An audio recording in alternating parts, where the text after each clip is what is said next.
Sosok Al-Fatih saat 3 hari tertimbun puing pondok pesantren Al-Hozini Sidoarjo. Satu di antara korban selamat reruntuhan musala pondok pesantren Al-Hozini Sidoarjo menceritakan pengalaman yang dirasakan.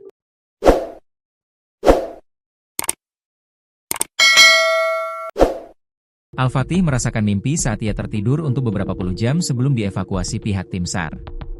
Abdul Hanan, orang tuanya, merasa sangat beruntung karena anaknya itu diberikan usia oleh Yang Maha Kuasa. Ungkapan syukur tak henti diucapkan Abdul Hanan saat mengetahui anak keduanya Al-Fatih Cakrabuana selamat dari reruntuhan musala pondok pesantren Al-Hozini Sidoarjo. Mendengar cerita dalam mimpi Al-Fatih, Gubernur Jatim Hovifah sampai takjub. Bahkan ia merasa mendapat keajaiban karena rupanya Al-Fatih tertidur pulas selama berada di dalam puing reruntuhan sekitar 3 hari. Peristiwa ambruknya musala itu terjadi pada Senin, 29 September 2025, sore. Al-Fatih baru berhasil dievakuasi pada Rabu, 1 Oktober 2025, sore.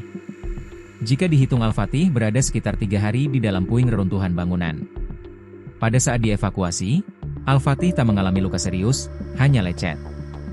Dalam ceritanya, remaja 14 tahun itu merasa tidur. Ia bahkan tak mengingat pasti kejadian ini. Al-Fatih hanya mengingat bahwa sebelum gedung itu ambruk sempat terdengar suara gemuruh seperti gempa. Begitu gedung itu rubuh, Al-Fatih sempat berlari untuk keluar gedung. Namun ia tak berhasil dan pingsan. Saat bangun, Al-Fatih sudah tak bisa melihat apa-apa alias gelap gulita. Namun, Al-Fatih masih sempat berkomunikasi dengan teman di sebelahnya dalam posisi sama-sama terjebak.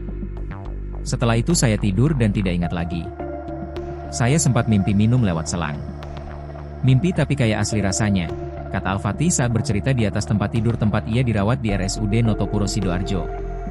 Dalam tidurnya selama 3 hari itu, Al-Fatih merasa mimpi berkeliling ke sejumlah tempat.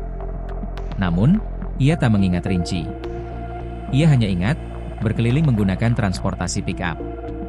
Di dalam reruntuhan itu, Al-Fatih sebenarnya tertimpa gundukan pasir dan seng.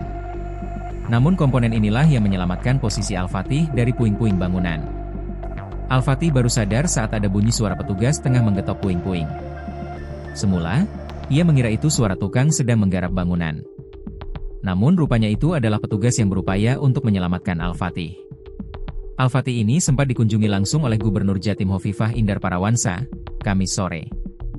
Hovifah berulang kali nampak takjub dengan cerita ini. Sesekali Al-Fatih bercerita kepada Hovifah mengenai apa yang terjadi selama 3 hari.